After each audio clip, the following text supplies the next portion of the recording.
Доброе утро, Стоп-Гейм! Не пугайтесь, это все еще ваш любимый инфакт, просто Семен попросил его подменить, а в приличном обществе от таких предложений не отказываются. В общем, принимаю эстафету. Меня зовут Миша Галкин, в видео про Wolfenstein тоже я был, кстати. И надеюсь, мы с вами подружимся.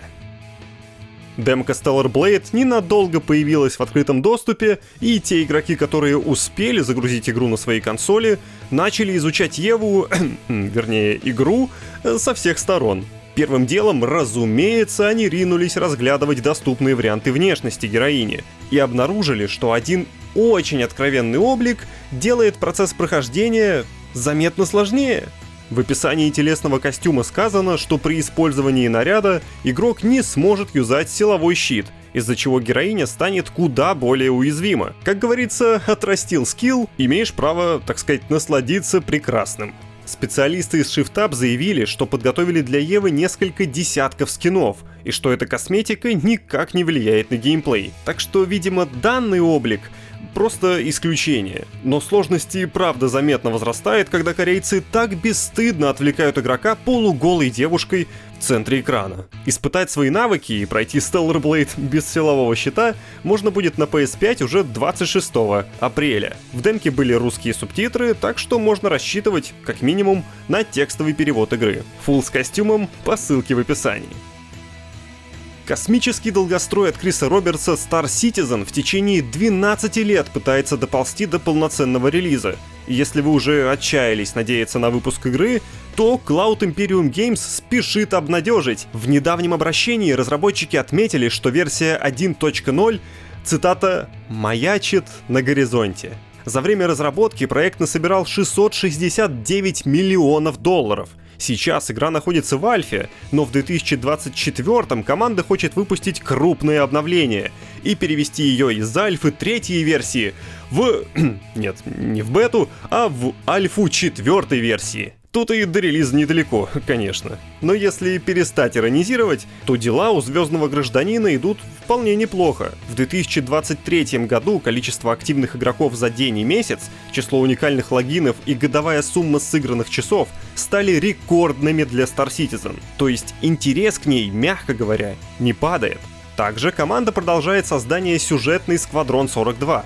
Все ключевые функции уже готовы, и сейчас она находится в фазе наполнения контентом. Ближайшей обновой Star Citizen должна стать Альфа 3.23, которая прибудет весной, а следом за ней запуск серии глобальных миссий для сообщества в мае. PlayStation 5 незаметно перешагнула за середину своего жизненного цикла, и по интернету начали всплывать слухи о Pro-версии. Ожидается мощь. Сначала информация о новой версии плойки появилась на YouTube-канале Moore's Law is Dead. Ее не восприняли всерьез, однако инсайдер Том Хендерсон подтвердил эту инфу через свои источники. По его словам, информация о прошке утекла из рассылки Sony, которая предназначалась для сторонних студий.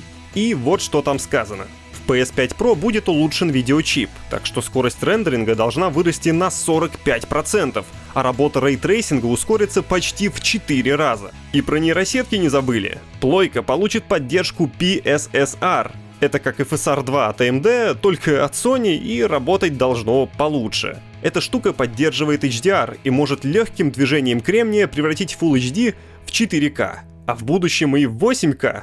Уже предвкушаю, как сильно мой 1080p телевизор будет рад этому апгрейду. В сумме производительность PS5 Pro достигнет 33,5 терафлопс. У базовой версии всего чуть больше 10, если что. Хендерсон уверен, что прошка появится в продаже к новогодним праздникам. Но, возможно, дату немного сдвинут под релиз какого-нибудь крупного тайтла от Sony. По его источникам, девкиты консоли разослали по внутренним студиям компании еще осенью 23-го, а партнерам их выдали совсем недавно, в январе этого года. В пятницу Илья рассказал вам о проблемном запуске Star Wars Battlefront Classic Collection. На релизе в версиях сборника для ПК и бокса обнаружилось огромное количество косяков. В итоге Spire выпустила официальный комментарий по ситуации. Тут наши любимые. Для начала поблагодарили игроков за огромную поддержку и за отзывы о коллекции. Насчет багов все спихнули на проблемы сетевой инфраструктуры, но их пообещали исправить. Главное, уважаемые игроки, присылайте инфу о багах. Это не помогло исправить плачевную ситуацию. Рейтинг в Steam на данный момент составляет всего 20% положительных отзывов. В Microsoft Store у сборника 2,3 балла из 5. Даже в PS Store оценка свалилась до 3,5 баллов. Голоса геймеров на свитче мы не слышим, ведь в eShop оценивать игры нельзя. Но что происходит там, мне даже страшно представить. Но не только Star Wars напрягает слабенькое железо Nintendo Switch. Saber Interactive портанули на японскую консоль, наверное, одну из самых прожорливых игр последних лет — Kingdom Come Deliverance. Digital Foundry провели тесты порта и выяснили, что RPG в принципе работает. Да, разрешение всего 540p, да, FPS проседает ниже 20, местами заметны статтеры, а иногда объекты возникают из ниоткуда прямо на глазах игрока. С другой стороны, до главного меню Switch-версия добирается быстрее больших консолей. На открытых пространствах FPS держится на крепкой 30-очке, а в некоторых катсценах порт ведет себя более стабильно, чем версия для Series S. Сложно назвать эту версию игры идеальной, но сам факт портирования определенно вызывает восхищение талантом сотрудников студии Saber. Calypso, издатель Commandos Origins, решил порадовать фанатов серии демонстрацией разных игровых локаций из новой части легендарной тактики. Выглядят они вполне достойно. Действие игры развернется во времена Второй мировой. Origins закинет игрока и в Европу, и в Северную Африку, и даже в прохладную Скандинавию. Создатели уверяют, что каждая миссия потребует от игрока проявить смекалку и быстро адаптироваться к меняющимся условиям. Commandos Origins должна оказаться на цифровых прилавках уже в 2024 году, причем не только на ПК, но и на современных консолях. Экранизация Among Us обрастает подробностями. Компания CBS Studios огласила каст мультсериала. Красный заговорит голосом Рэндала Парка, оранжевая — Ивет Николь Браун.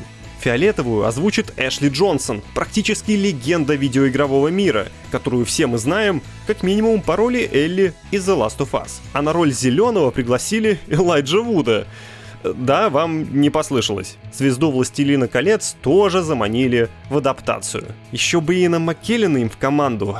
Уже вижу, как он вычисляет импостера, жмет на кнопку и с криком «You shall not pass!» жертвует собой, чтобы остальные выкинули предателя с корабля в следующем голосовании. Такой материал пропадает. Проектом занимается студия Titmouse. Она ответственна за шоу «Большой рот» и «Звездный путь. Нижние палубы».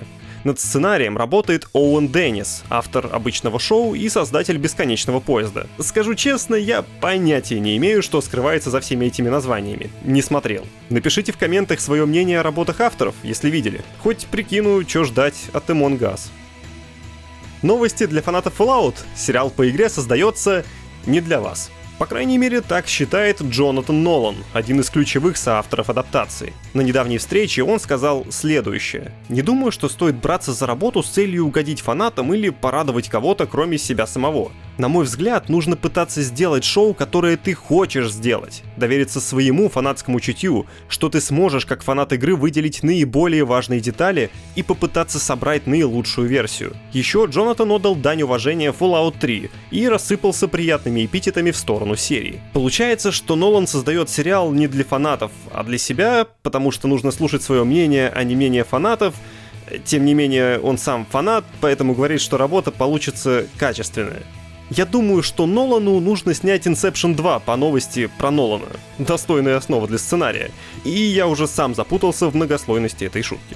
В общем, премьера первого сезона сериала запланирована на 11 апреля. Выйдут все серии разом. Тогда и узнаем, для кого это все снималось. У меня на сегодня все, но вот StopGame.ru еще есть чем вас порадовать этим понедельником. Ведь вышли итоги 2023 игрового года. Обязательно посмотрите. Буду ждать ваших комментов и хорошего дня!